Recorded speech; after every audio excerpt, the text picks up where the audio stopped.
আরেকটা মজাদার snacks recipe নিয়ে চলে আসলাম। আর আজকের আমাদের রেসিপি হচ্ছে এই মজাদার স্প্রিং রোল। আসসালামু আলাইকুম, সবাই কেমন আছো? আমি আবারও চলে আসলাম তোমাদের সাথে আরেকটা মজাদার রেসিপি নিয়ে। তো এখন আমি রেসিপির কাজ শুরু করে দিচ্ছি।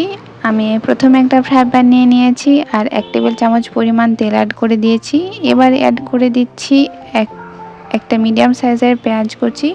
এরপরে দিয়ে দিচ্ছি বেশ কিছু পরিমাণে সবজি। আমরা এখানে আলু নিয়েছি, ফুলকপি নিয়েছি, পেঁপে নিয়েছি, আর সেগুলো আমরা চিকন চিকন করে ছোট ছোট করে কেটে নিয়েছি। এরপরে অ্যাড করে দিচ্ছি গাজর, আর এরপরে অ্যাড করে দিচ্ছি পেঁয়াজের যে গাছটা হয় সেইটা, এটাকে কি বলে আমি জানি না ঠিক করে। এরপরে আমরা অ্যাড করে দিচ্ছি লবণ, সামান্য একটু হলুদ গুঁড়ো, ধনিয়া গুঁড়ো আর জিরা গুঁড়ো। এবার সবগুলোকে ভালোভাবে একসাথে মিলিয়ে নিচ্ছি আর এবার ঢাকনা লাগিয়ে দিচ্ছি। কিছুক্ষণ পর পর আমরা ঢাকনাটা উঠিয়ে এভাবে নেড়ে দিব যেন এটা নিচে লেগে না যায়। আর খেয়াল রাখবা, যদি মনে হয় খুব বেশি শুকনো শুকনো লাগছে তাহলে সামান্য পানি অ্যাড করে দিতে পারো, এতে করে তোমাদের সবজিটা তাড়াতাড়ি সিদ্ধ হয়ে যাবে। যখন সবজিটা আধা সেদ্ধ হয়ে আসবে এই সময়টায় আমরা অ্যাড করে দিব পাতাকপি। পাতাকপি যেহেতু তাড়াতাড়ি সেদ্ধ হয়ে যায় সেজন্য আমরা কিছুক্ষণ পরে এখানে অ্যাড করে দিচ্ছি। তোমরা যে কোনো সবজি দিয়ে এই খাবারটা বানিয়ে নিতে পারো। এরপরে আমরা অ্যাড করে দিচ্ছি 1 চা চামচ তেল, আর এরপরে দিয়ে দিচ্ছি বেশ কিছু কাঁচামরিচ। তোমরা নিজেদের টেস্ট অনুসারে কাঁচামরিচ অ্যাড করে দিতে পারো। এবার সবগুলোকে ভালোভাবে একসাথে নেড়ে চেড়ে মিশিয়ে নিচ্ছি। এখন আমাদের সবজিগুলো সেদ্ধ হয়ে গিয়েছে। এখন আমরা চুলো আঁচটা জোরে করে দিয়ে আমাদের সবজিটাকে ভেজে নিচ্ছি। তোমরা সবজি দিয়ে না বানাতে চাইলে তোমরা যে কোনো বস্তু দিয়েও এটা বানিয়ে নিতে পারো, এতে করে তোমাদের রোলটা আরও বেশি ভালো হবে। আমাদের সবজিটা রান্না হয়ে গিয়েছে। এরপরে আবারও আমি একটা ফ্রাই প্যান নিয়ে নিয়েছি আর এখানে তেল ব্রাশ করে দিয়েছি।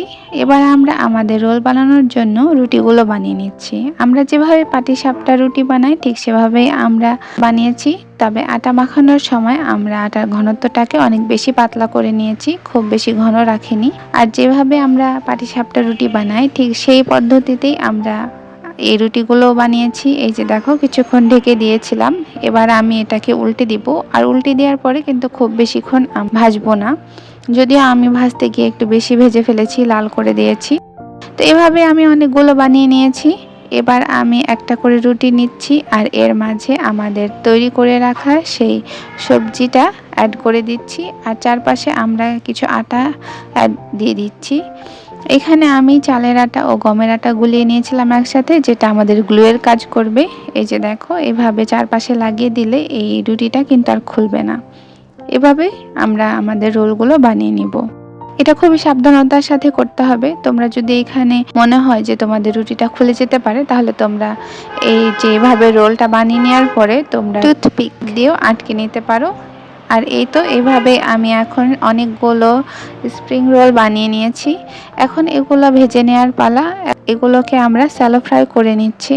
একটা ফ্রাই প্যানে অনেকগুলো তেল গরম করে নিয়েছি, আর তেলটা যতক্ষণ না একদম ভালোভাবে গরম হয়ে যাচ্ছে ততক্ষণ কিন্তু আমরা রোলগুলোকে দিব না। আর জোরে করে চুলো আঁচ দিয়েই আমরা আমাদের রোলগুলোকে তেলের মধ্যে দিয়ে দিব যেন এটা খুলে না যায়।